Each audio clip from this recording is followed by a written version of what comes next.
প্রতিদিন সেই ভোরের বেলা থেকে উঠে গালাগাল নামে ঝগড়া করেন, তাহলে ঘুমোরে ঘুরেও গালাগালি দেবেন না। এর নাম হলো অভ্যাস।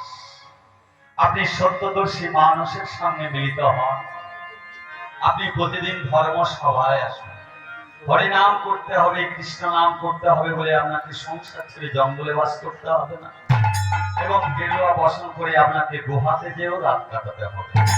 চৈতন্য মহাপ্রভু বলেছেন, জীবনে যদি কেউ সুখী হতে চাও, শান্তি পেতে চাও, তাহলে সাথে পাছে মিলি নিজ দ্বারেতে বসিয়া কীর্তন করো, প্রতিদিন করে করো কাল। সাথে পাছে মিলি বলতে কি বোঝায়? বাড়ির ৫-৭ ছেলে মেয়ে, নাতি নাতনি, দাদু ঠাকুমা, এদেরকে সঙ্গে লয়ে প্রতিদিন তুলসী তলায় হরিনাম করো, কৃষ্ণ নাম করো, এতেই কাজ হয়ে যাবে। তাহলে এখন একটু হরিনাম করা যাবে, কৃষ্ণ নাম করা যাবে? হবে? তাহলে সবাই মিলে আমার সঙ্গে বলুন, হরি হরায় নমঃ,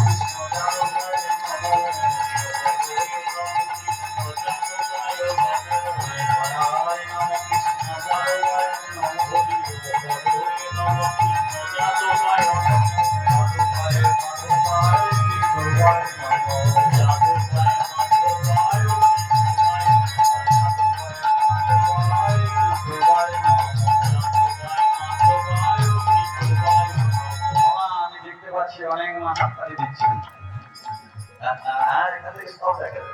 আর কত পিছিয়ে আসবে কাকিমা? আর কত পিছিয়ে আসবে পিছন দিকে দেখো। হাতে নেই বলতে কি বোঝায়? কার কাছে স্বামী ছেলে বাগিয়ে রাখার হাত আমার কথা কেন তালি দিবে? কার কাছে ভালো মন্দ খাবার হাত আমার কথা কেন তালি বাজাবে? কার কাছে টাকা পয়সা গোনার হাত? ভগবান এই হাত দিয়েছে ভালো মন্দ খাওয়ার জন্য, স্বামী ছেলে বাগিয়ে রাখার জন্য। আমরা এসেছি হেতায়, তারই আমরা আদেশ করিবার মাত্র যাব চলিয়া, পরমে পরম জানি।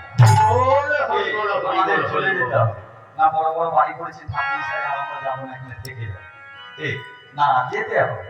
আজ কিংবা কাল যখন এখান থেকে সেখানে যাবে, তখন যদি গোবিন্দ জিজ্ঞাসা করে, হ্যাঁ তোদের ওখানে কীর্তনিয়াটা কতবার করছিল, হাত কালকে হরিনাম কর, ওই তোরা তো ওই হাত আমার নামে কাজে লাগাস কি? তাহলে আর পরের বারে তোদিকে হাত দিয়ে লাগানো, বরং 4টে ঠ্যাং দিয়ে পাঠাবে। 4 ঠ্যাঙে কি হবে? তোর হবে, ছাগল হবে, কুকুর হবে, দানা করে ঘুরে যাবে। তাই হাত যদি পরে গরমে পেতে যান, অন্তত আজকের দিনে আর বসে থাকবে না, সবাই কাজে লাগিয়ে দেন। কেমন?